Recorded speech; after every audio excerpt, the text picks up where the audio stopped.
Vegas Bad Boy of Podcasting is an entertainment-based wrestling program. The opinions shared are that of the host and their guest. Some celebrity voices are impersonated and usually not well. This program is not intended for kids and certain adults. Listeners' discretion is advised. You have been warned. Now let's get ready to podcast. Vegas BadBoyz present a special presentation from MLW, Savio Vega.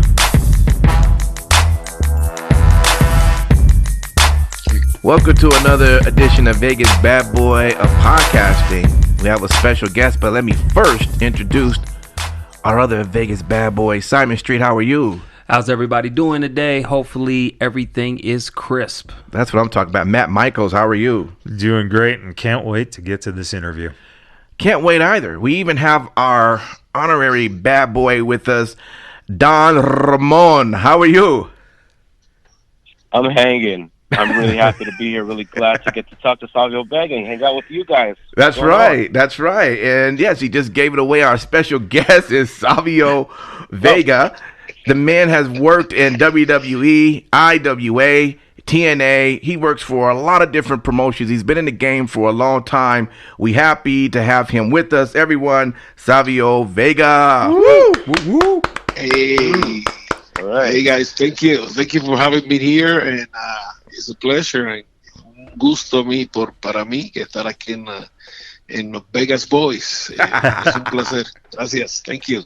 Muy bien. De nada. Y Savio, te voy a dar la introducción en español también, para que toda la Claro. audiencia tenga acceso, ¿sí?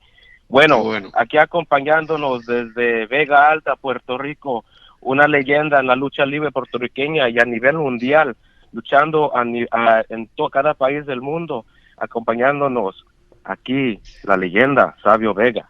Muchas gracias. Nice. Perfecto. So I guess I'll go ahead and start with my first question because they're all looking at me. So pleasure to have you on the show, Savio. You know what? I'm just going to get right into it. What is with all of this long years of experience, what is the one moment where you knew you wanted to get into this business?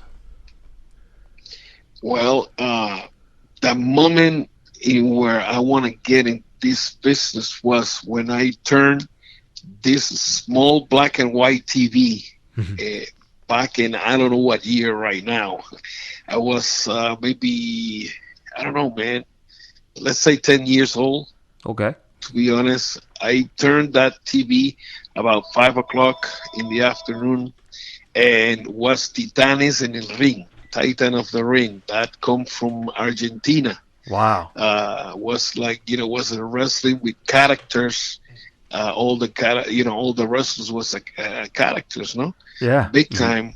You got the STP guy. He come in a Formula One car, pushing by people, and he have the costume. You got the black mummy. You got the white mummy.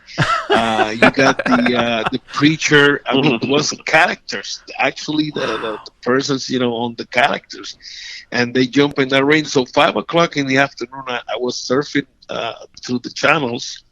Here in the island when I was a kid, and here the show started, and that was like a flash into my brain, man, and I went like, wow, and I started watching that.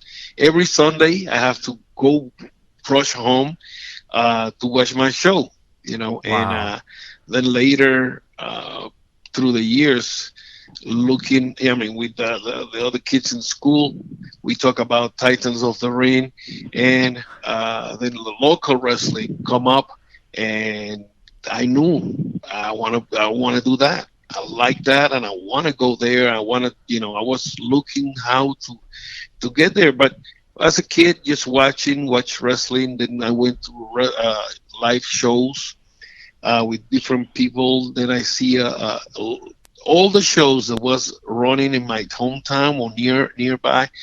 I have to go, and I say I want to do that. And I went to the martial arts, and one friend, by that time I was 13, 14 years old. Wow. A friend of mine, he left for a year, he went on vacation. He went out of the martial arts, and he come back a year later, and we were stretching, and I don't know. From nowhere, I asked the question. I said, "What do you do? What happened?" He said, "I went on vacation. I was wrestling." I said, "Yeah." I said, "You what? Doing what?" The wrestling. I grabbed him by the kimono, brother. I remember that. I grabbed him by the kimono and said, "You have to take me there. I want to go there. I want to train there. I want to be a wrestler." And he said, like, okay, I'm gonna take you, but let me go, let me go. So I say, okay. Then he took me to the town, and brother, almost 35 years later, I'm still running, in this business. I love it. I love it. When we're talking about the start of your career, and as you left for your training, what was some of those early memories you had as you began your career? We know that your dad wasn't too fond of you going, but it's something you definitely had a passion for. No sé si nos puedes platicar de eso. Yeah, when this friend took me to the where the gym was Dorado and Vega Alta is it's a town next to each other, and he took me there. When I arrived there, it's a small gym. It's the town gym. That by that time was the town gym. A small place. When you come in the left side was the weights, and the right side is this ring, small ring. They use it for boxing in the morning, and they use it for wrestling in the afternoon.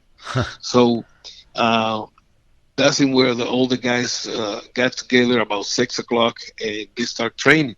So when they took me there, I went there like, wow. I saw the ring there, small ring, all beat up, and I said, okay, So my first mistake, and they teach me that the hard way, was Cheeky Star. I remember he was there that day. I went in the middle of the road. They told everybody, to get together here. So when I went to the middle of the road, here comes Cheeky with an elbow right in the front, right in my center of my chest. Oh, Boom, wow. Wow. And I took a bump, and he's like, "You never stand up in the middle of the ropes." Whoa, okay, Wow. what you told me, but memories. I wrestle in the same town. Maybe I don't know, maybe 6 months later or something like that. I had my first match. I learned quick because with doing the wrestling training and doing the taekwondo, working on my gym, I have ability. So at the same time, I love wrestling. I want to learn fast. I see things that they don't have to tell me. They try to keep in secret a couple of things, but I knew it. I say, I want to do this. No matter what happened, I want to do this. So secretos y cositas que pasaron conmigo en la lucha cuando llego a este gimnasio que es en Dorado, Puerto Rico, un pueblo cerca del mío. Llego allá a entrenar. El lado izquierdo tenía las pesas y el lado derecho era el gimnasio, que era un ring que había. Estaba todo cerrado, pero ese era nuestro ring, ¿no? Ahí cuando yo empiezo a aprender. By the way, I don't have like one person that I say that's my teacher. I have everybody in that gym help me a little bit. What happened is that I don't know it. Maybe after 6 months after I have my first match, they closed the gym. They're like kind of a tire. They went to switch the building. They want to destroy the building, to make another one.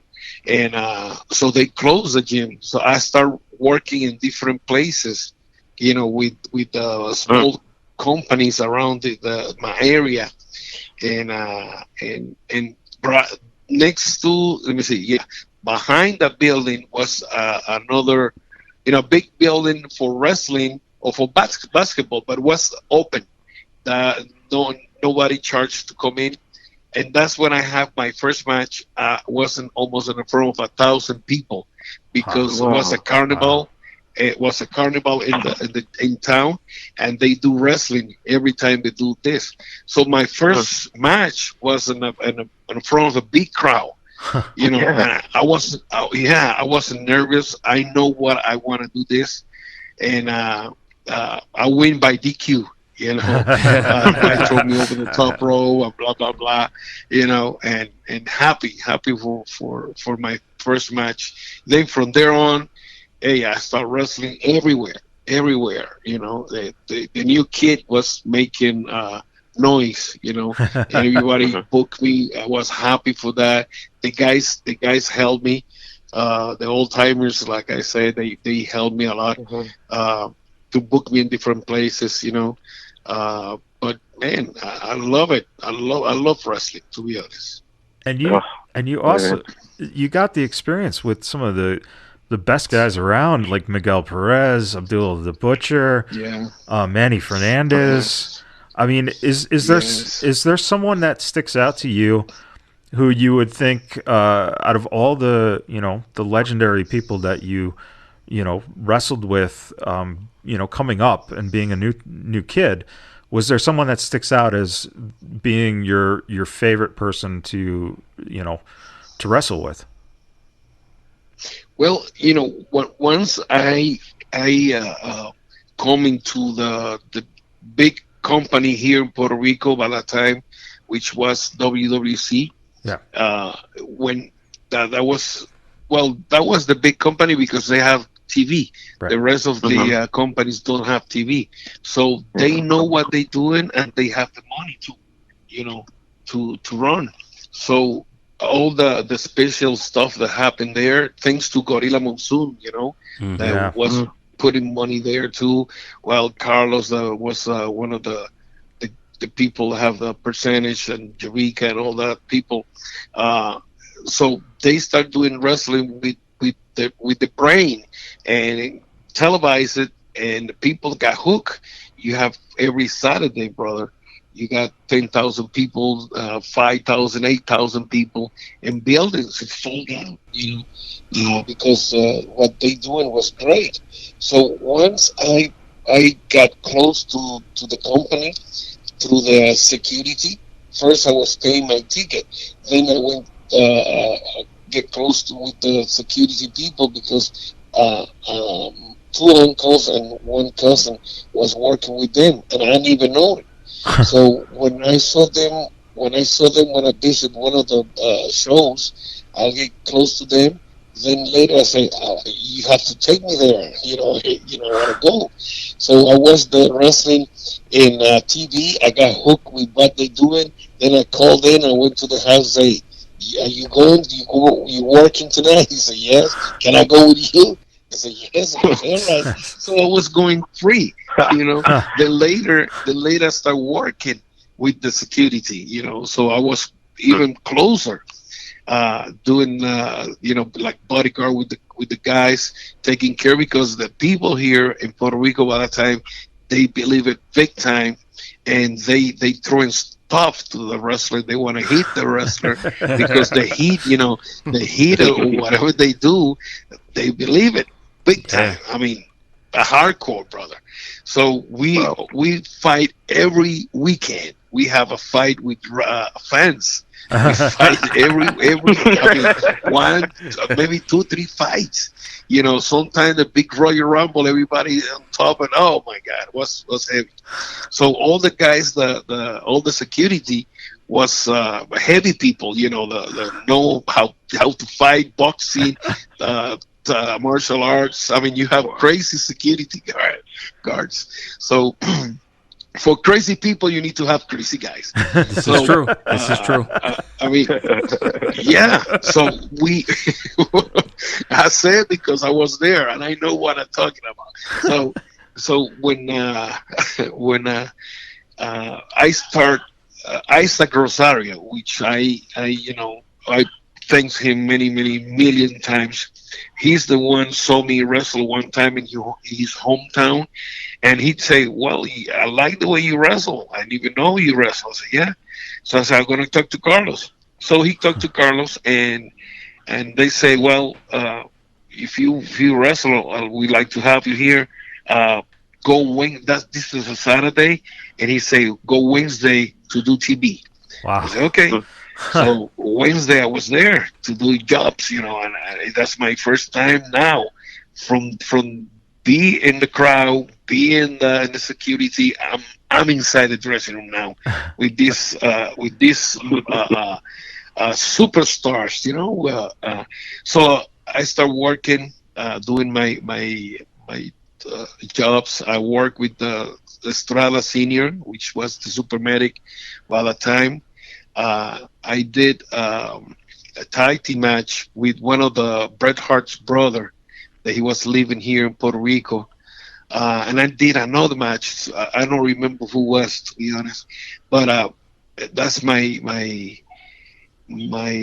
story when I started. So every Saturday, they book me. They booked the new kid. So the kid was learning, step by step. And doing jobs here, there, whatever, and with my taekwondo skills, so I started mixing the kicks and stuff like that. So here they say they are gonna send me to Tennessee. The booker by that time was Luke Williams, the sheepherders. Yeah, and he wanna send me to Tennessee. What happened there? That's when I say to my dad. My mom said, "Hey, they're gonna send me to Tennessee to wrestle," and my dad said, "What? You go where?" I said, "Tennessee." He said, "No, you don't go there. There's a lot of races there. And you don't speak Spanish." And I'm like, "What? I don't even know what's racing is. I was concentrating wrestling, and I said, I want to wrestle." Right. So I said to my mom, "I'm going." And she says, okay, don't tell him. He said, "I'm going. I don't know what, but I'm going." So they canceled Tennessee. I don't know what happened there. So they said they're going to send you to Louisiana. He said, "That's even worse." I should know. I'm from Louisiana. So he's like, "Oh, no way." I said to my mom, "I'm going. Don't worry." No, so now they got me my ticket. I wrestled for Bill Watts. Yeah. Yes. So they flew me. I remember it was a Friday, and we arrived. I don't remember. I think it was Atlanta. Then from there, I went to Baton Rouge. They had a small airport there. So when we arrived there, what happened? No bags. So no speaking, brother. The only English that was speaking by that time was tackle, drop down, hip toss, and stuff like that. That's my English. that's what I understand, And I could understand a little bit, but to talk was like, oh my God. Still, So what happened when I became a DJ? I'm like, okay, now what I do? So I hear these Cuban people talking Spanish. I know what they're Cuban because I asked them. I say, "Hey, you do Puerto Rican?" He says, "No, we're Cuban." It's like, "I hear you talking something happened with the bags, in Spanish." It's like, "Yeah, the bags come in the next flight. They come, blah blah blah blah." I say, "Okay, good."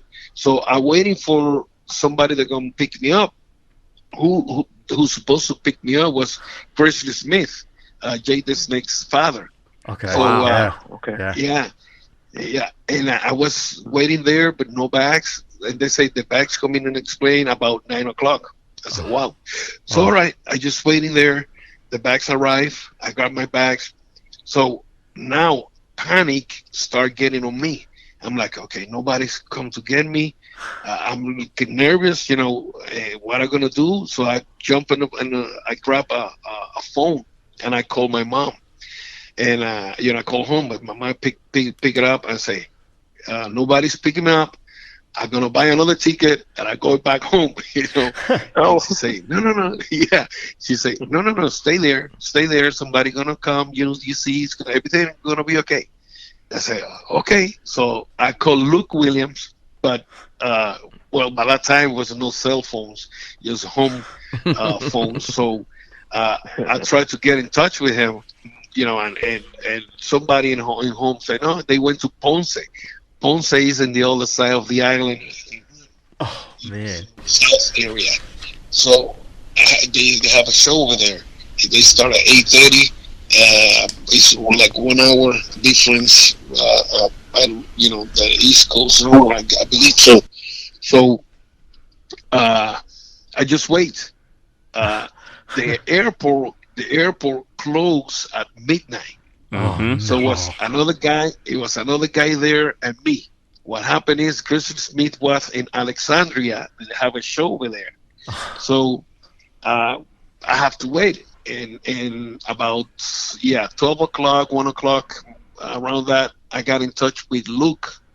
And Luke say, okay, somebody's gonna get you. He's coming. They have another show. Blah blah blah. So at midnight there was another guy there, and they throw us out of the airport. So you guys got to go out of the airport. It's like a what? So about 1 o'clock, I'm outside of the airport. They turn all the lights off there, dark, Man. and I just sit down there. Somebody picked the other guy. They took the guy out. I'm by myself there. I say, okay. Now, my defense in Taekwondo come onto my head, how to jump on somebody if somebody get close to me. So I'm there like, all right, ready to fight. Anything, whatever move, I'm gonna get it. So I'm right there, and here coming a white Impala, 4 doors, Christian Smith, big guy. He comes and say, hey, kid, how you doing? I'm Christian Smith. I said, okay, good. I said, how you doing? Put my bag there. So he took me. Now, in the way from the airport to the hotel, he's talking to me and tell me what the hell. I didn't even know what the hell he's talking. He just talking and he said, yeah, okay, yeah, So finally we arrived at the desk, and he explained me, okay, Skandar Akbar is going to be your manager. He's going to pick you up tomorrow, blah, blah, blah, blah, blah. I thought they're going to pay the hotel. They say, you have to pay your hotel. I'm like, okay. And then he looked at me like, okay, you have to pay. I say, okay.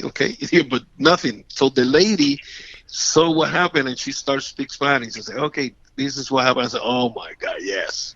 So she helped me, blah, blah, blah. I paid the hotel for one night. And next day, Skandar Akbar was there. So stories from my first trip to Louisiana, I love it. I enjoy it. That's when I met Ted DiBiase, John Dog, Hacksaw, Jim Duggan, Jake the Snake, which I'm very happy and grateful that he helped me a lot. With my English, he took me by my hand and teach me, when the big finishes come up, he was there with me and explained me step by step everything. Wow. And very, very, very happy.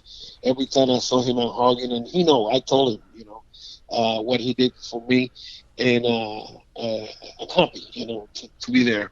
My first show with them was in the big Superdome. That's the one there, Louisiana, no? Yeah. New Orleans. Superdome. They have a big show there, big time, and I have listen to this. Yeah, I have to. The dressing room is, I don't know, it's a huge deal. So the dressing room was somewhere in that building. So they say, okay, you have to come in, and what you're gonna do, you're gonna run there inside the ring, and you're gonna kick Bill Watts, and they do whatever, and you just kick him and go back. All right. So Bill Dundee is the booker. So he took me all the way.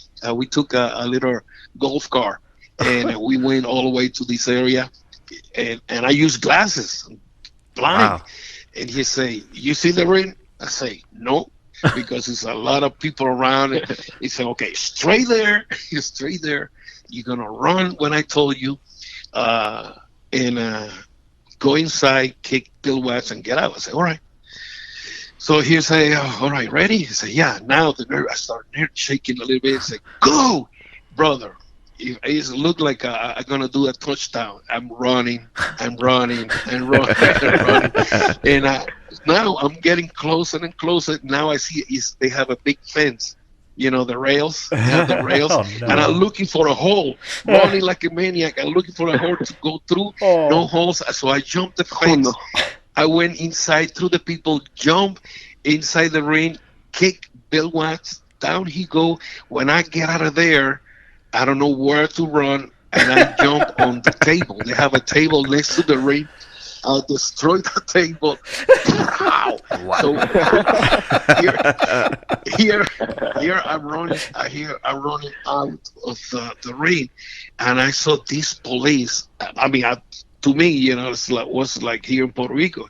He's a security guy, but he's right in the middle. I punched that guy. Okay. We curse all the back. time. He took a bump, and I started running. So once I get inside the dressing room, you know, okay, Bill and he say, good timing, blah, blah, blah. I said, yeah, here come about 10 police. Oh, man. Looking for me, brother. And I don't know what happened. It's like big everybody blah, blah, blah, blah, running and yelling and moaning, and you know. So what happened? And here come Bruce to me and say, "Hey, come on." He called me and said, "What? Do you hit the police?" I said, "What? I didn't know what you hit the police." Yes, I hit the guy. He say, "Well, they're here because you hit it, and that's an assault, and you're gonna get arrested." I say, "What?" He say, "Yes, man. you go jail." I said, "Oh no." So they start talking to the big I don't know, was a sergeant or somebody there. So they say they want to arrest me, and so the office people start talking to them, and he say, "You gotta come and apologize." You know, I say, "Yeah." I say, I'm sorry. You know, my broken Spanish and English. So they say he don't speak good English. You know, he say, "Okay, but you hit him. You don't have to hit him. He's a police and blah blah blah." He say, "Yeah." He say, "Yeah, I'm sorry." So one of the guys tried to go, you know, got kind of funny, and one of the people from the office say, "Enough." He say, "I'm sorry. What do you want?" You know. So now the things go another way, and they grab me and say, "Get out of here." They put me in the dressing room and say, "Go in." So good, I'm free. You say they Christian say, "Do not touch another police, please." You know, say, "Okay, no problem." You know, we listen to this. You guys, I know you guys remember Buzz Sawyer. Oh yeah. Yeah. Yep. I love Buzz Sawyer, man. I love Buzz Sawyer. We are one time in this small building, some place over there, and dressing room small. The building was small, was full, and I finished work and have my mask. So all the time, the guys here in Puerto Rico say, "Watch the matches all the time. Watch the matches. That way you learn, you know, and blah blah blah." So I say, "Oh yeah." So I started watching this match, and next to me was the cafeteria right there. Uh-huh. So I got the door a little bit open, watching the match. I noticed this little girl is looking at me, and she's like afraid because I was using a mask. By that time, I used the name El Colsario. So she looked at me. I went like, I just right there, brother. I didn't even bend down. I just stand up right there, and I saw her, and I said, "Boo." You know, to her. So when I said boo, she hide, you know, and say something to the mom, you know, Oh, no. and I don't know what she say. So soon that happened, watching the matches, I didn't even notice what happened after. But the mom went to the police and say that I was molesting the little girl. Oh no. Oh, my God. So yes, I'm watching, and here come the police. open the door, and he don't have the stick, have another thing, and he pushed me, to my belly. Boom! When he hit me, I went back, and I was ready to fight. I'm like, what the fuck? So here, when I did that, he say, "What do you did to the little girl?" I remember that. What do you did to the little girl? I'm like, I understand little girl, So for me in Spanish, la niña pequeña, So and it's like, what do you did to her? I say, what? So he tried to lock Boss Sawyer, because that dressing room have like a little cage. Oh, so no. he tried to lock Boss Sawyer. We sit down in one of the cages inside there, ready for his match. And he want to lock him there. And Boss Sawyer looked at and kicked that door, brother. So what the fuck you doing? And he say, he was molesting the little girl. He say, he don't molest nobody. I said, brother, what happened? I said, no, well, I saw the little girl, in my broken Spanish and English. And I say to her, boo, and she's scared. And he says, he never touched the little girl. Said no, and the police tried to get more physical. Oh. And Boss Sawyer, brother, he pushed me to the side and confront that police, and he started yelling and bitching to get the fuck out of here, you motherfuckers, blah blah blah blah blah, And he threw them out. Get the hell out of here, And the guy went back, and throw them out of the dressing room. He said, "You stay with me now. Okay, wow. And when we leave, we stay together." I said, "Yes, no problem." I'm like, "Okay," I say, "Hey, I know went to Tennessee." So when we left the building, they took care of me. I said, "Let's get out of here." We left, and I say, "Wow." So I try to learn more English every day, every day. I was just there for almost 4 to 5 months. That's when almost all the talent was hired by Vince, right, to go. Ted DiBiase left. All the actual Dean Duggan. One of the last was Jay the Snake. Yeah. And the territories went down a little bit, step by step. So I'm left, and another guy from Puerto Rico went there, and he stayed there longer than me.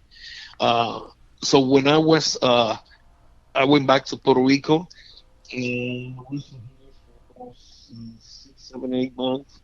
And then they sent me to Mexico. In Mexico, I was there the same for 4 to 5 months. Then I went back to Puerto Rico. That's when they did this experiments of TNT. Right. So they said to me, "Okay, you have to cut your hair." I said, "Cut your hair. Let's paint your face, and we're gonna call you TNT." I said, "What? What is that?" And I said, "You're gonna cut my hair?" And I said, "No, I got my afro, brother. How are you gonna cut my afro?" So they say, "No, you have to cut your hair."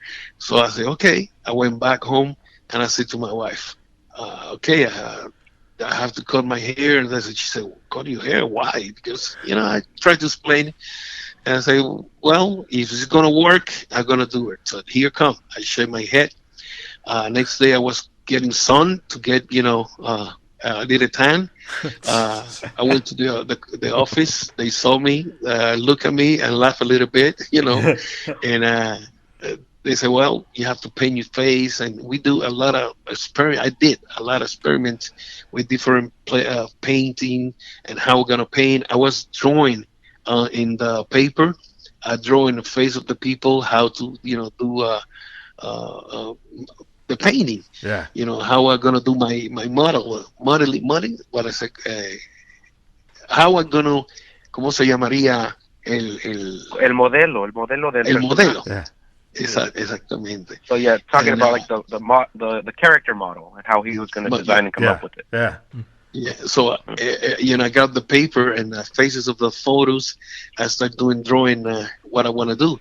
So once I got that, the experiment of the TNT, they say, well, let's see, is the work gonna work? Here, I'm coming in Cataño. Cataño is another town and by the north of Puerto Rico. I wrestled there all the times, doing jobs, for everybody.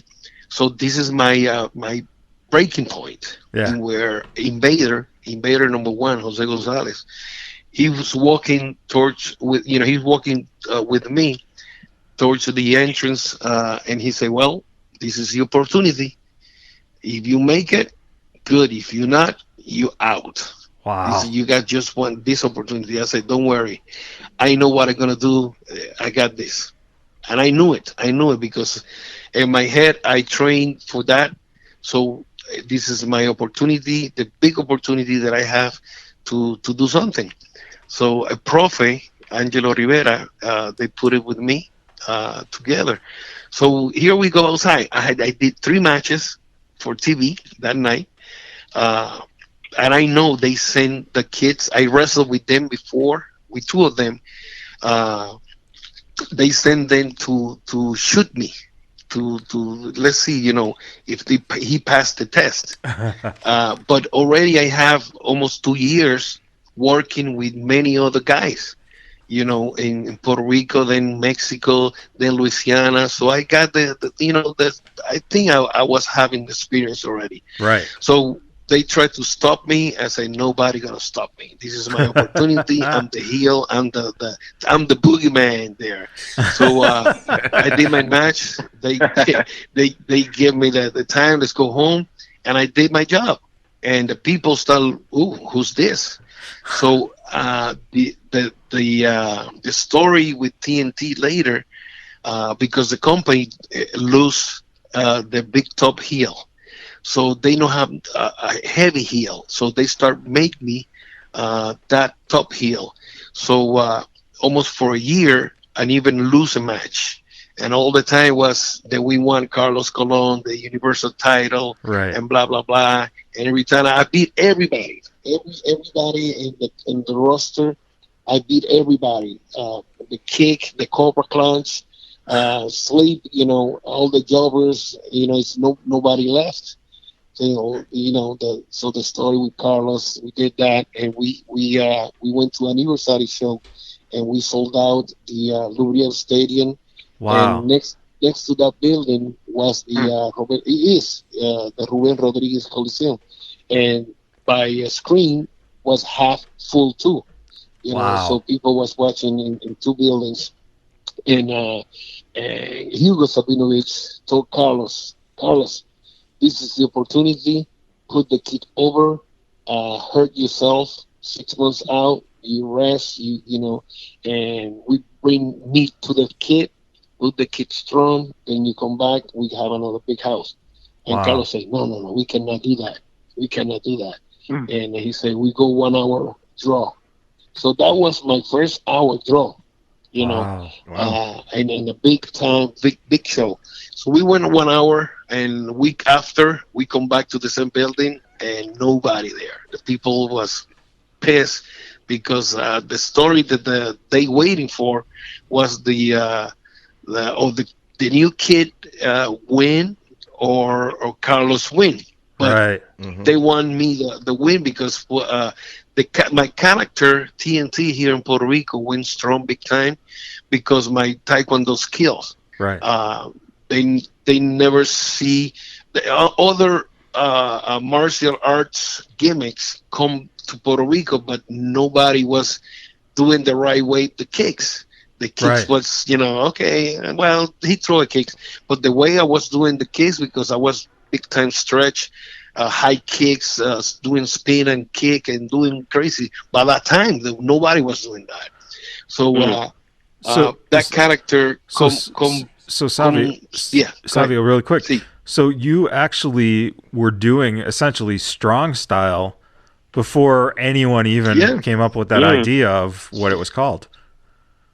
Yeah, matches that I could call strong style was with Carl Moffat, Jason. He's from Canada. We have brother matches. wow, we beat the hell out of each other. ¿Cómo se llama? Le desloqué la quijada 3 veces. Oh, he dislocated his jaw 3 times. Oh, 3 times. Oh, Yeah, with to Jason. Because man. we hit each other hard. The first time, listen to this. The first time that I met Carr, I come from Japan. Friday, I arrived Friday. Saturday, I'm in Caguas, Puerto Rico. So my match is TNT against Jason the Terrible, or Terrible Jason. So so okay, guys, the guys what 6'6", 6'7", So hey, how you doing? Blah blah blah. Let's have a match. So I don't know him. He don't know me. So he want to make the big impact too. In this moment, he moved. He gave me a slam. He went to the top row to give his. He used a hockey mask, the old ones. Yeah. The ones that look like the Jason. Yeah. So here he come, jump from the top to give me a headbutt in my chest. But it wasn't a headbutt in my chest. He come all the way and he knocked me out. I was down waiting for that, and he just crushed me. Boom, and I went out for a second. So soon he did that. Boom, I just out for a second.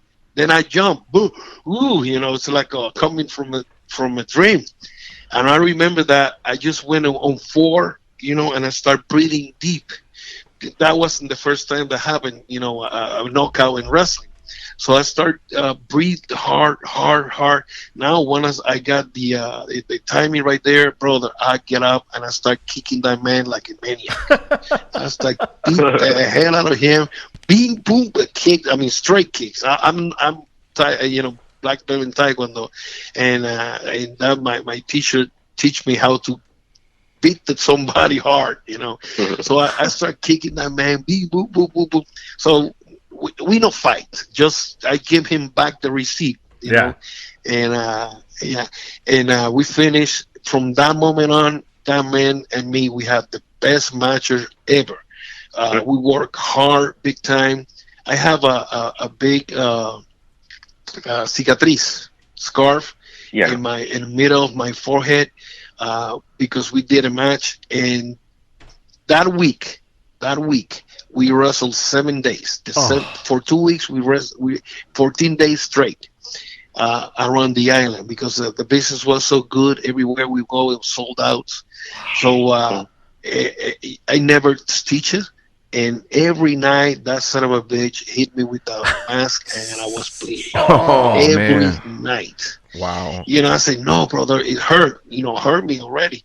So I, put, clean it, put a tape and, nice. And next night, boom, again. You son of a bitch. So, I have fun with all these people here. And like you guys said before, I wrestle big names. I got the opportunity to work with Iron Sheik, the Samoans, Afa and Sika. I worked with both. One of my favorites all the time was Bruiser Brody. I worked with him, have the chance to work with him here. And Kendo Nagasaki. Savio, yes. Really quick then, since we brought up Bruiser Brody, what are your memories, A, of working with him, and B, what happened that night that Brody, passed away? Yeah. The memory when I saw Brody the first time here in Puerto Rico, I working as a security, and I saw him, and I love that character, by the way. Yeah. And because he was all over the place here, there. So my job was taking care of the man. Nobody hitting or somebody come and cut him or whatever. Yeah. So everywhere he moved, I was right there next to him. Everywhere he moved here and he jumped over there, I'm next to him. Taking care of him. So this is before I was a wrestler for the company. Once I'm with the company, I had the chance. I say always. I said I'd love to work with him one day. So they booked me, him and me in Mocha, which is for the west side area of the island, and we had this match. So we went outside to wrestle, and we went to the crowd. When I went to the crowd, listen to what that man did to me. We are, back and forth, and he grabbed me by my neck and pulled me from my side to his side. Wow. And when I noticed was a man behind me with a knife to cut me. Oh. And Frank grabbed me and, like a dance, from left to right. And he pushed me to the side. When I looked what happened, I saw the man with the knife in the hand. Wow. So I'm like, what the heck? So right there, we went to we jumped the rail back to the ring, and we finished our match, and I thanked him many, many times. Yeah. One day, one of these many times, Carlos called me and said, "T, can you pick up Brody at the hotel and take it to Ponce?" I said, "Yeah." They are 5 minutes away from the building, but they don't want to take nobody. They're kind of ass. Yeah. So I was living about 45 minutes from San Juan area, hour maybe. So I went there. I pick him up, and let's go to Ponce. And we talk, we chat, and this and that. This day that we coming back, I took Abdullah a couple of times too. So this day, Frank said to me, "T, you have a great opportunity in this business. Don't stay here in the island. Go to the States. Yeah. You could wrestle over there too. Mhm. You gotta, you good." I say, "Yes, well, thank you, and we talked, was like almost 2 hours, coming from the other side of the island, and we talking, and then all of a sudden this day, when this gaga happened in the Lubriel Stadium, Yeah. bad, but still, what, 20 some years later, no? 30 it's like, now. man, Yeah. 30 years 30, later. 30. Yeah. So I'm a kind of a person that when you like or love somebody, I don't want to even see you at the casket. Yeah. I prefer myself continue to remember you as the last time I saw you. Mhm. So I even went to the funeral parlor. I don't want to see him there because I love that guy. Yeah. He was sincerity with me when he say, "Hey, you have what you need in this business, and you could grow. Go out. Yeah. I worked with him in Japan too. Abdullah the Butcher took me to Japan my first time. I remember that night, that afternoon, we coming to Aguadilla, to the west side area, and I went. Listen to this. I live in the north area, so I gotta go back 45 hour to pick one of the guys to go, past my house again to go to the other side. So, because I'm there, I'm part of the boys, So Abdullah say, "Hey, kiddo." I say, "What?" He say, "You like to go to Japan?" I said, "Fuck yeah!" I said, was my dream. I hear all the time. Abdullah, oh, he's in Japan, and Brody, oh, they coming from Japan. Stan Hansen, they coming from Japan, and they're gonna do the show. I'm like, I love to go to Japan, And I saw the magazines and little Victor Quiñones' house and stuff like that. I said, I love to go to Japan. So when Abdullah say that, I said, yes. He said, well, let me talk to Carlos. I said, okay. They took me there for the biggest tournament, Baba's office, All Japan Pro Wrestling. And this is your first time in Japan. My first time. Wow, and you're going straight to Baba's office. Holy crap! Yes, straight to Baba's office. the biggest tournament. The Young Bloods was there, the Funks was there, Brody, Hansen, Skinny Snuka, the Road Warriors. I mean, they that tournament, I think, is the biggest that they did. Big time was, I believe, 2 weeks. Wow. And sold out everywhere. So it was like tournament, of the tour. What experience, brother? What experience! And then later, when the tournament finished, Baba talked to Abdullah and says, "I'd like to have the kid again in January for the whole month." Wow. And Abdullah come to me and say, "Do you like to come back to Japan?" I said, "I want to stay here." I want to stay here. And by that time, they give me $2,500 a week, and I was making nothing here. Then you jump from 0 to 1,000. It's like, whoa, you don't want to go. So I said, yes, of course I want to come back. He said, well, let me talk to Carlos. I say, fuck Carlos, I'm here. Talk to me. I want to stay here. He said, well, I don't even understand in that moment. Well, Carlos is the one business. They know them from a long time. Everything's by that time was new for me, But hey, I want to bring the money home. Ask me, don't ask Carlos. So once I work over there, Abby did this. What is it called? Betrayed me. Why he betrayed me? Because he started asking me, say, what happened over there? And I said, well, business are slow a little bit. By that time, I was already babyface over here. The bookers was by the time Leo Bird.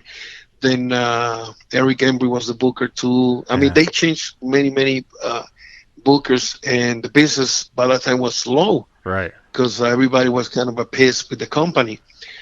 This is before Brody accident. Okay. Or Brody accident, movie. Yeah. So when they, I said to Carlos, Abdullah said to me, what happened over there? I said, well, business are bad, no money, I'm behind, a couple of weeks, and he started asking me questions. So I was sincerity with him. So when we come back to, when we back to Carlos, he already called Carlos and told him that I was pissed with the company and blah, blah, blah, blah, blah. So he closed the doors for me in Japan. I noticed what happened because Carlos can't wait to talk to me. So when we arrived straight, it was a Saturday, and we fly from Japan straight to the Puerto Rico big show. So I never went home. I went straight to the building that night, and I have to work Abdullah. So Carlos, before I went to the ring, a couple hours before, he called me and I said, what happened? I said, what happened with what? He said, what happened over there? And I said, well, we wrestled here, there. He said, no. What happened with Abdullah? And so he never asked the question straight. He went around and around instead to say, hey, you talked to Abdullah and you say this, and what happened here? So he's like, what happened? What happened with what? And, well, you talked to Abdullah. I said, oh, yeah.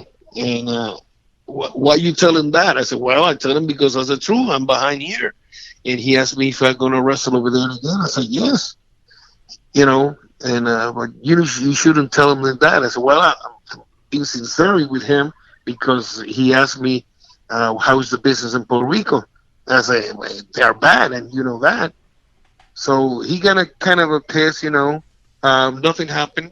The conversation don't went long, and that night, that afternoon, I knew right there. I said, "This motherfucker Abdullah," So I said, and we have a match, and brother, that match was shooting.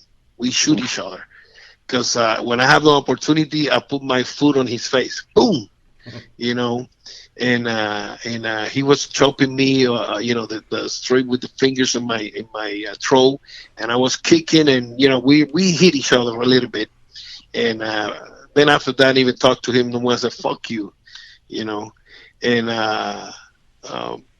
things that happen in the business. Right. He having more experience than me. You shouldn't do that. If you're gonna take care of somebody, you take care of somebody for 100%. No 98%, and use the other two to fuck him. Yeah. So I noticed right there, this is a motherfucker. So yeah, and that's things like that is good to happen in wrestling and in life too, because you learn how to take care of yourself. Right. And how you take care of yourself and how you take care of others, what to do and what not to do. So I took that as experience years later. No, in the moment, you come to be a defenseless, and you have, no defenseless. You want to defend yourself. Right. So I didn't even talk to him no more. I said, "Fuck you," and years later, then we talk a little bit. Now, what the heck, Yeah. But Yeah. some of the stories that happened to me in this business. So, Savia, I got a quick question. Yes. When it comes to the impact that we all know that Puerto Rico style of wrestling has made just across the board with wrestling, what do you see in the next 5-10 years? Like if you had to make a quick list of what you want to see as far as either more contributions with Puerto Rico talent, either doing stuff in New Japan or maybe more in the States, or it being presented more often than what we've seen in most recent years. Do you have any type of wishes like that? Mira, right now, I have my company. We open IWA again, and we start running two shows a month. We just wrestled last night in my West Side area, and we have 2 more shows because July 13 we have the Summer Attitude show, which is a little big show. We're gonna bring some guys from the States. Carlos Colon, they're still running their company. Mm-hmm. They still have TV. They have some commitment with television for life, I guess. Huh. And Eddie Colon and Orlandito, they're taking care now the booking and I guess the money. So it's going to be a big time competition here in Puerto Rico. What I like to see, the kids learn more to work with the people, how to get that wrestling job inside the ring, like the old timers. Right now, the kids want to do just jumping. They look more like a gymnastic than wrestling. Right. They want to be jumping and jumping, and you see ankles broken, knees gone, arms, necks. More than 30 years back. Yeah. 30 years ago, you don't see nobody hurt. Nobody. Yeah. Because you take care of your partner, and your partner take care of you, taking care of you. Right now, these kids want to do crazy stuff that they see in the games and stuff like that. And when they come to reality, yes, some maybe land in their feet, but another land in their faces. Yeah. And that's when the problem comes. So I try to teach my crew how to do and how to take care of themselves inside the ring using the old stuff. Because if you use it and you sell it, they buy. Yeah. If you don't sell it, they're not gonna buy. Right. So how to get that expression in the face, and a lot of many things. So I wish, of course, the kids learn that. I'm working in my hometown Vega Alta with the mayor, and they put me now in the sports area to teach wrestling. Awesome. So I'm gonna come, in a couple of months. We're gonna build a new ring, and I'm gonna start teaching wrestling myself. That's gonna be my new job, to do that. So at the same time, I believe life is like somehow got ¿cómo se dice? Dígame. Oh my God. See, La vida te empuja. I think the life like pushing you that way to be in the ring to teach. Right. You know, Right. and hey, it's not that I want them to do what I do. No, you know, but take care of the business, because if they continue doing that, they're gonna kill the business. They're Yeah. gonna kill it, and it's nobody, brother. I'm telling you, it's nobody here in Puerto Rico. Nobody that is watching the matches and teach these kids. Why? Because they don't know. They could watch the match, but what they could teach you, what they're gonna tell you is, no, next time don't jump from the second, jump for the third. Yeah. You know, that's what Yeah. they're gonna do. Yeah. They're not gonna teach you take care of yourself like this. Don't stand up over here. They don't know when they have a hard camera for TV. Hey, that's hard camera right there. So you facing that camera right there. Do not grab the guy and look the crowd. You know, it's more people in that lens right there than here in the building. Yeah. So work TV. You know, nobody teaching that. Nobody teaching a referee how to how to stand up here or there. Before I saw some of the kids here, companies, they call me to go wrestle with them. You know, small buildings. I go all the time, and I try to watch the matches and teach them. You know, here there. Yeah. What I see is they pushing the referee all the time. I say, guys, do not touch the referee. Yeah. Oh, but we're gonna do a spot like this. I say, no matter. Go touch a referee in a football game or basketball game or baseball game. What's gonna happen to you? You're gonna be fired. You're gonna be out. You're gonna be out of the game. So why you have to touch the wrestling referee? Oh, because they do high spots like this, and you hit the referee. Yeah, but that have a meaning. It has to have a It's story why behind it. Yeah. they're gonna do exactly. It's a story behind. Not because you want to do it because that's the best thing, thought that you have in the moment and hit the referee. I say you want to do heel stuff, do the heel stuff.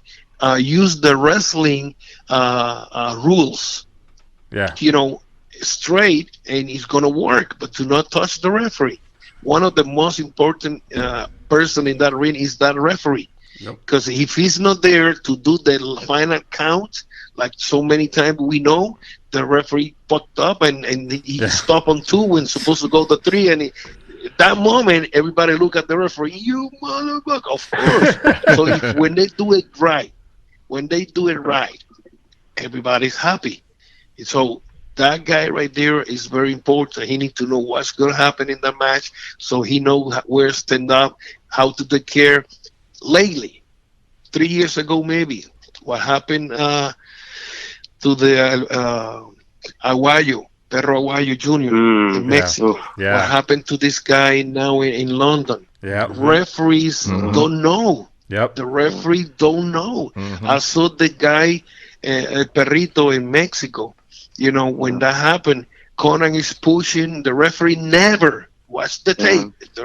When I watch it, why I say this? Because when I had the IWA, I learned too in WWE, and we don't have no trainers by that time in the 90s. We don't have no trainers. Right. So what I developed was to my referees, if somebody got knocked out there, I mean, you have to protect it right away.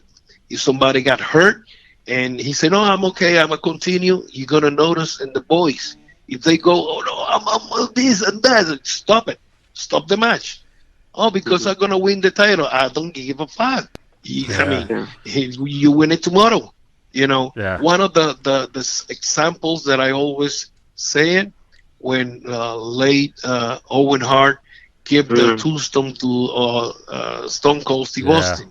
Yep. The Steve he can't even move, and they continue with the stopping where he roll up, and pin in 1, 2, 3. Why? I mean, if you hurt, so because I'm gonna win the title. I mean, I know Austin don't have that in the moment, but that was the idea. Right. So hey, if you hurt, you hurt. Do not touch it. Flash Flanagan. Slash Venom, we call him over here. when Ricky Banderas they do the spot, he went from the second floor to the table. He missed completely the table and hit his head in the floor. When I saw that, I was the manager of him. When that happened, what I did, I just on top of him and even touch it, and you could watch that video too. I start yelling at him, looking at him. I know he's knocked out, but I don't know what's going on. If he got deeply injuries.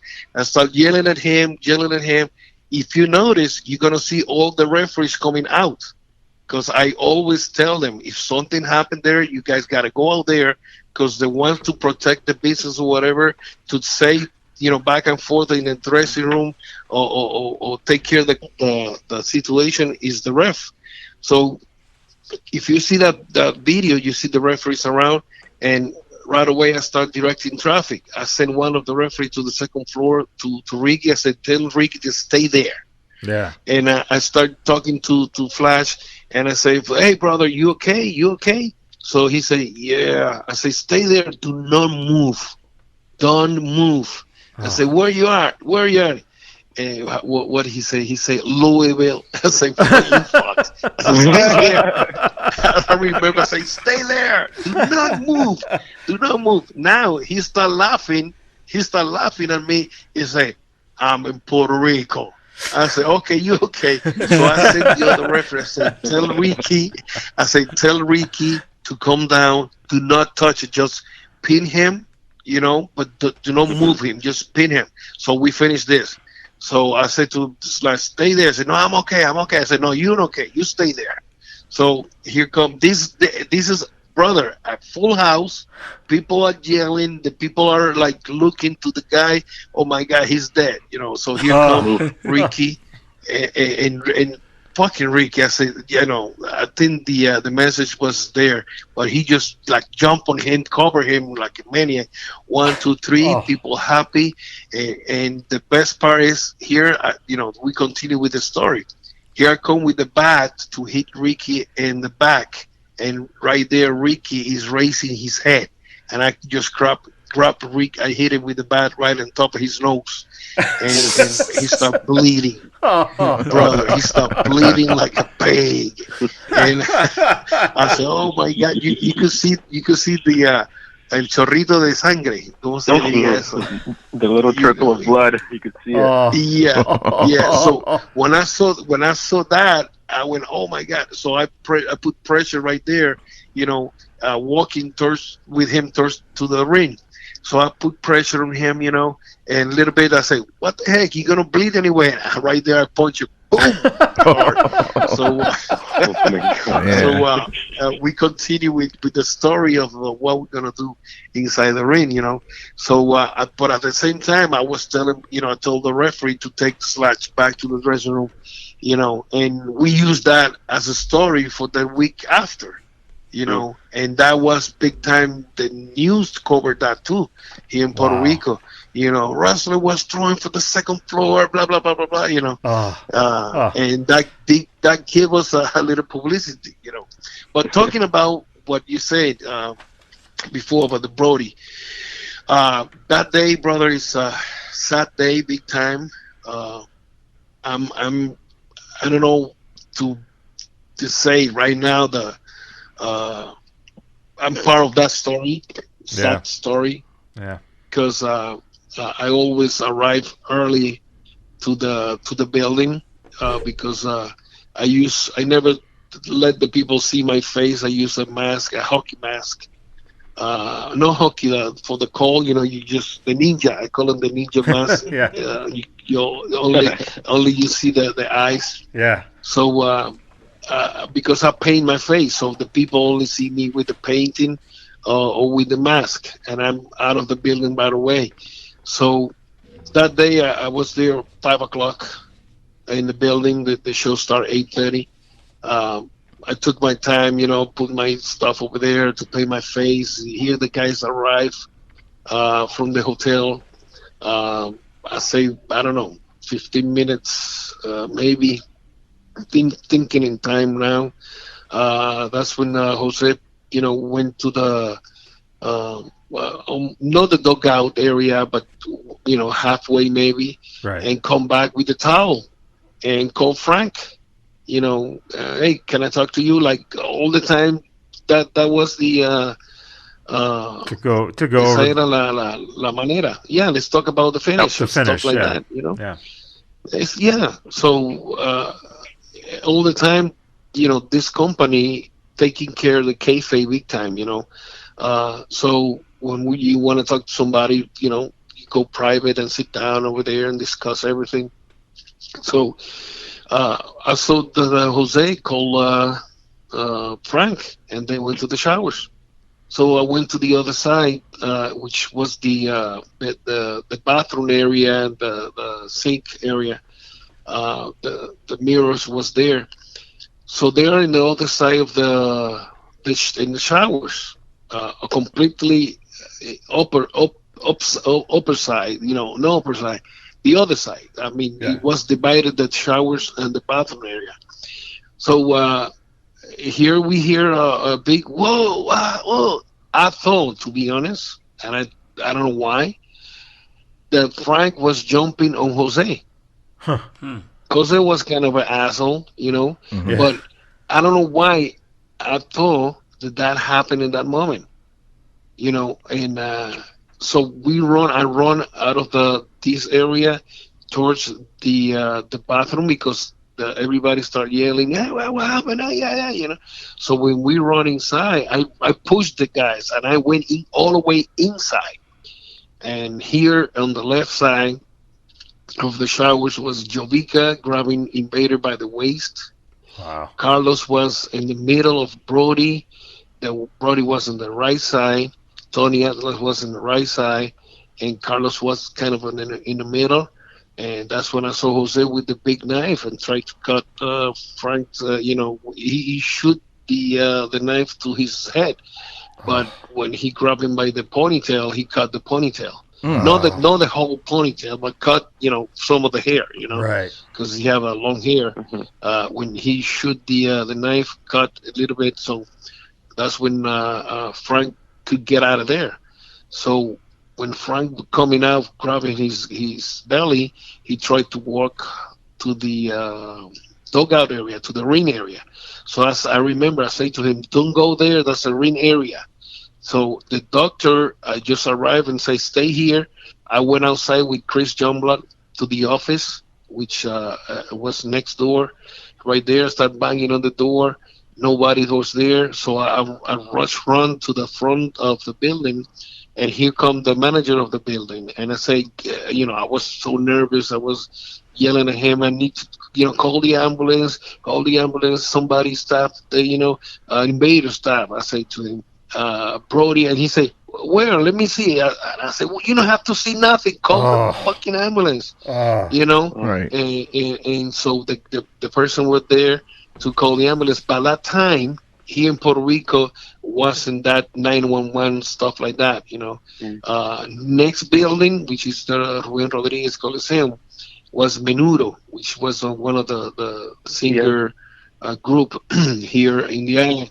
Yeah. And they have the ambulance, they have all that stuff over there. So when they call, it's like always they told another blah blah blah with wrestling, and the ambulance took maybe 45 an hour to arrive. Wow. Maybe less, Wow. But Brody was there, laid down, and the doctor, I remember Dr. Gonzalez, look at the wound and he say it's bad. Wow. It's bad because you see bubbles coming out of his wound, and when that happened, it's like the stomach got punched, Yeah. And so here the ambulance arrived. They took Frank to the hospital, and they did the operation, and looked like what they say that he was through the night bleed inside somewhere. And next day, I mean, the show took place in the Lubrian Stadium that night. Next day, we went to Mayagüez to wrestle. uh, I arrived. I was the first one to arrive in the building. Uh, I didn't even know who to call, you know. So I remember I finished with the police about 3 something in the morning, because after there they took us to the police station to interview everybody. So finished. I remember it was almost 3:30 in the morning. So I went home. About noon already. I sleep and wake up early in the morning. Got ready and I went to Mayagüez. Soon I arrived, put my bag in the dressing room, and I went to the front of the building because Isaac Rosario, the ones that I mentioned before, he worked for the company. So I asked him. I say, "Do you know anything about Brody?" And he said, "Yes, he passed away." Oh Oh, my God! I went like, I said, "What? No way, no way! Don't tell me that, please." He said, "Yeah, they called he probably bleeding inside, and he passed away." wow. Brother, I just that walk from the front of the building to the back in the dressing room was long. I was going, and I sit down in that chair, and here he arrived, Jovica, Carlos, and Invader. They just arrived. When they arrived, I went to Carlos and said to Carlos, "Do you know that he passed away?" He said, "Yes." And Jose is like, "Nothing happened." Hey, I'm like, "What the fuck?" I just sit down there. None of the guys from the states, all the guys that were booked, nobody say they're not gonna come to the show. Yeah. So they canceled the show, and I just sit down there and even change. I just sit down there, waiting, and here come Carlos. When they know the boys say they're not gonna come, so they say, "Hey, the show got canceled," Wow. and I just grabbed my bag right away and just walked straight to my car and left right away. Wow. You know, Wow. that happened the night after. Yeah. I don't even remember what happened to me and what happened. That I just went crazy. I just went. You know, um, this this situation got me so stressful because then the court, the only guy that they have like as a witness was me, Yeah. Carlos, of course, and Jovica, but they are in Jose's side. I was, and I was a witness, so I have to say the truth. Yeah. It's not like I'm for this side or the other side. I just a witness. So I hear the family don't want to do nothing. They don't want to come down to do nothing. I'm like, well, I'm the only one here, because what happened with the other people? They didn't even fly nobody, to come down.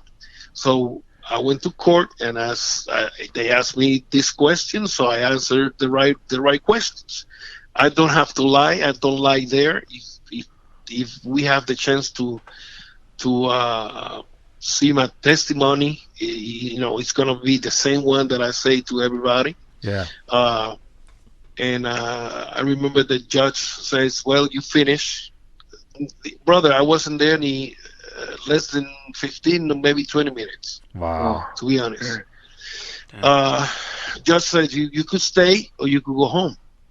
I said, "No, I'm going home." So I went to the bathroom and they do a recess right there. Wow. I went to the bathroom. When I went to the bathroom, here come Invader with the lawyers, and he grabbed my hand and shook my hand. He said, "Thank you." I said, "Thank you for what?" I said, "Do you know that you have a kid?" This is in Spanish. He was a father too. By the time I even I have kids. But I said, he's a father too. And he don't care what the fuck. Yeah.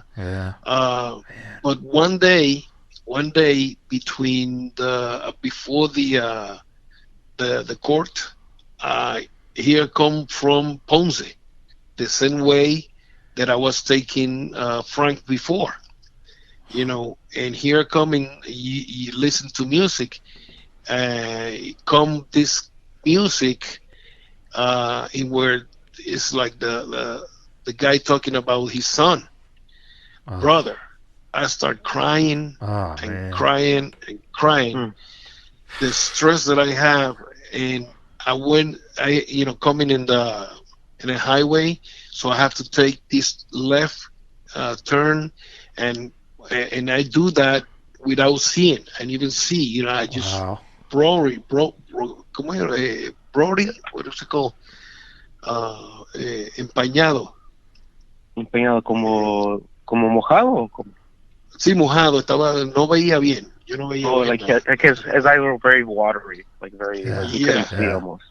I could, and so when I took that left, I just went all the way from the left lane to the right shoulder to park because I can see. But I did that, brother. I did that without put my signal light and nothing. I just went crazy. I didn't even know the car coming or not. I just went from one side to the other, and I start crying and crying and crying and crying till I, relax. Then I continue my way home. I remember one of the dates that we went to the courthouse. They rest. They say, well, we're not going to be the card. I don't know what happened. So they say, you guys could go home. They're going to tell you when to come back. I remember that. It was like noon, and it was hot, big time. I was inside my bed with my blanket covering me and was shaking. I was shaking big time. I mean, shaking like a leaf in a hurricane. Wow. I was shaking. I mean, crazy. And that was the stress that I was carrying me, in my head. And my ex-wife was, relax, start crying. I mean, the situation of being there touched me big time. Why? Yeah. Because I love that guy, work with him. The way that he talked to me, be sincerity, was big time. And he was a father. After that happened, that's when I started seeing who was Frank. Yeah. But we talk in the dressing room a few times, and like I say, taking to the town and stuff like that. I say, well, a lot of people say, oh, he was a son of a gun. I said, well, I cannot say that because he was good to me. Yeah. He was a great person to me, talked to me, taking care of me. So, I cannot say that. He took me, when we went to Japan, he took me to this place where the guy worked with Pearl. He said, you want to give him a good gift to your wife? Come with me. And I went with him to this place in Japan where the guy worked with Pearl, and he talked to me, showed me everything. I buy something there because he was telling the guy to prepare something with Pearl for his wife. Wow. I remember that. And but brother, that touched me still. Yeah. Still, Well, Savio, I just want to say thank you for sharing that story with us. He would always be remembered, and it's unfortunate that happened, but he definitely created an impact into your life, and and those are the memories that will live forever. So we thank you for that. Yeah. And even go ahead, Sam. What was I always said why the family want to do something. Yeah. I feel like I was the only one, try to do something, Yeah. And of course because Carlos was on Jose's side and Jovica, Yeah. But I think God or something have them, maybe the karma have them still live, living life. What is it called? Yeah, alive.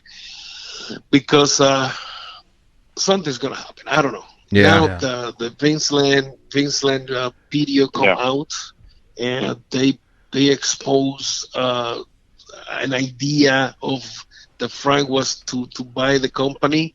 I never hear about that. That he was buying the company.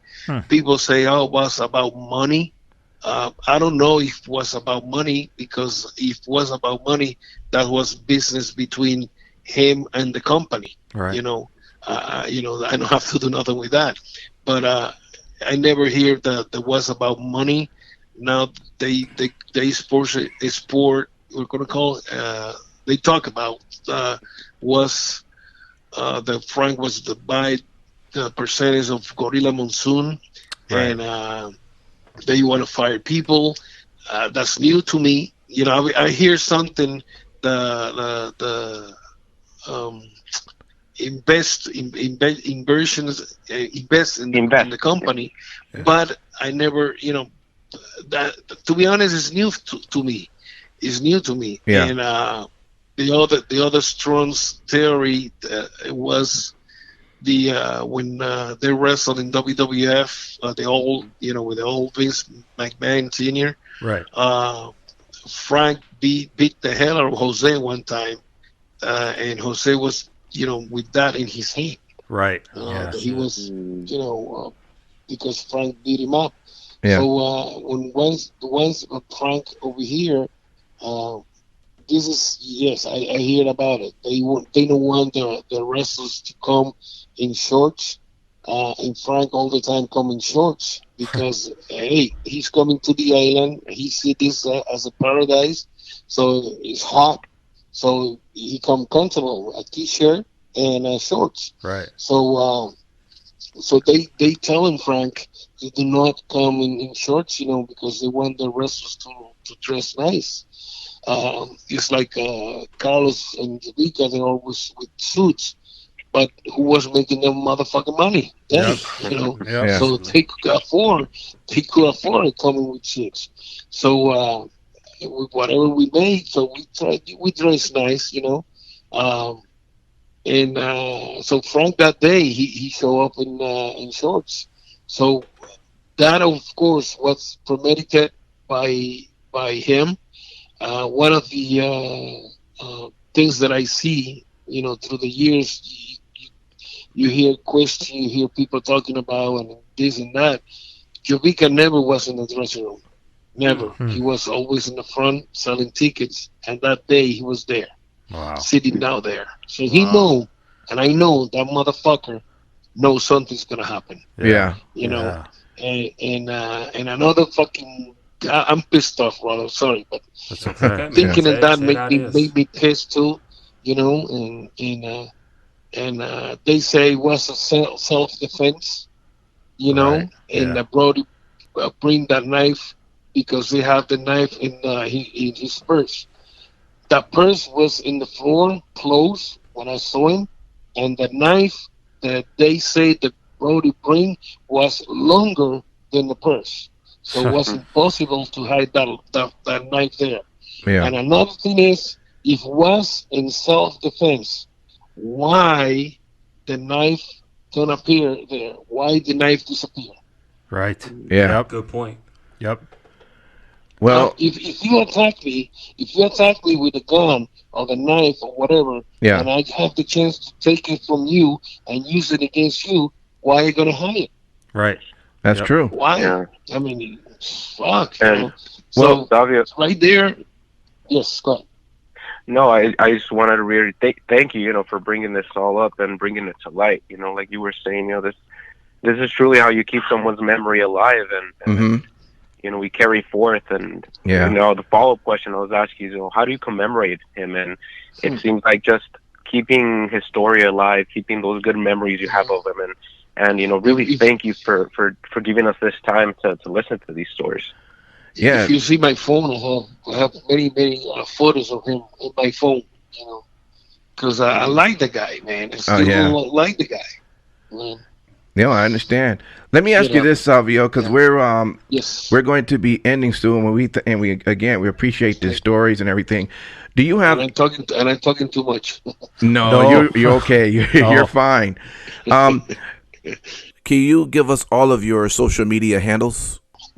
They could look for me at Savio Vega on Twitter, Instagram, like Tio, Tio, like uncle. It's a Tio Savio Vega. Okay. In Instagram, and they could watch all the crazy stuff that we doing here.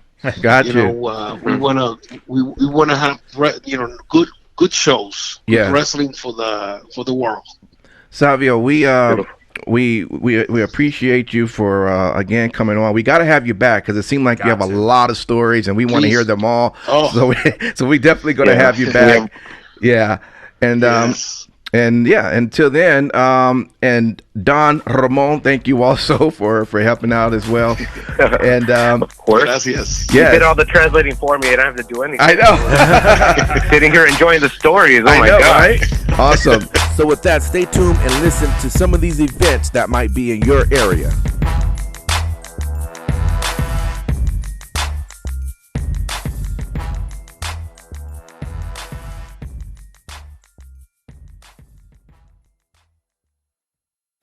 This is Ironheart Douglas James. I am a Santino Bros Wrestling alumni, and on August 17th, we are putting on Put Up or Shut Up, and every time I go out there, I show out, show up, and I put up or shut up. So check out the show on August 17th in Southgate, California. Well, hey everybody, this is Darwin Finch, just reminding you here to catch Wrestling Pro Wrestling at the Burbank Moose Lodge every third Friday of every month. Earthlings of Las Vegas, please check out FSW July 20th right here in Las Vegas. Your Warlord of Weird loves FSW, and I encourage you all to come and check out one heck of a show. Hey, what's up, everybody? It's your boy Simon Street with the Vegas BadBoyz of podcasting. Here to let everybody know it has just been announced that FSW and Impact Wrestling will be holding another tryout on Wednesday, September 4th. This is just 2 days prior to the Impact tapings on September 5th and 6th. Again, FSW and Impact Wrestling will be holding tryouts on September 4th. That's a Wednesday, y'all. Get out there, show them what you got, and you never know. Anything could happen. Vegas BadBoyz of podcasting.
Thank you so much for checking out that video. If you liked what we did there, make sure you hit that like button. If you're new here, slap that subscribe button and ring the bell.